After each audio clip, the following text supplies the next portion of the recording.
Bonjour et bienvenue sur netprof.fr. Dans ce cours, nous parlerons des diagrammes NTM. La résolution du problème des poutres est dans le tracé des diagrammes de l'effort normal N, de l'effort tranchant T et du moment flexion M. On parle de diagramme NTM. L'effort normal. Il est positif en traction, d'où négatif en compression. Soit une poutre soumise par un effort normal de 5 kN en traction à ses extrémités. Nous avons juste en dessous le diagramme qui porte en abscisse la distance en mètres, donc la longueur de la poutre, et en ordonnée la valeur de l'effort normal en kN.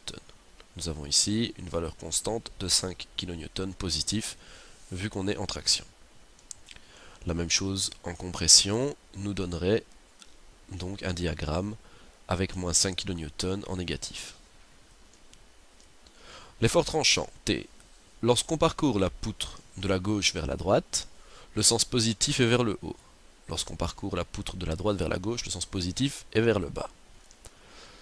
Alors soit une poutre d'une certaine longueur, à ses extrémités on lui applique des efforts de 5 kN qui sont orientés vers le haut, et au centre de la poutre une force de 10 kN orientée vers le bas.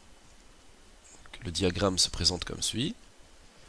Nous commençons pour 5 kN vers le haut, donc nous montons de 5 kN, nous avons un effort constant de 5 kN.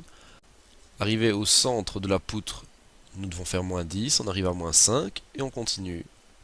Un effort constant de moins 5 kN, plus 5, et on arrive sur 0. Le système est alors fermé. Le moment de flexion M. Lorsqu'on parcourt la poutre de la gauche vers la droite, le sens horlogique est positif. Lorsqu'on parcourt la poutre de la droite vers la gauche, le sens trigonométrique est positif.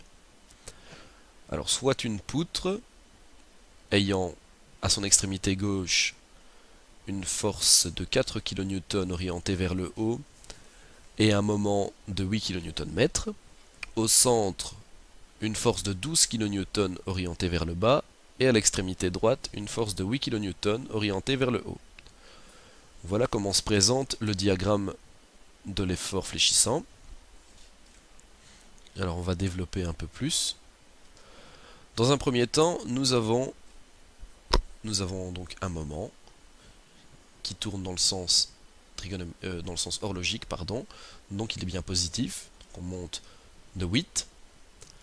Ensuite, il faut prendre en compte la force de 4 kN. Donc on se place au centre de la travée et on applique la loi du bras de levier.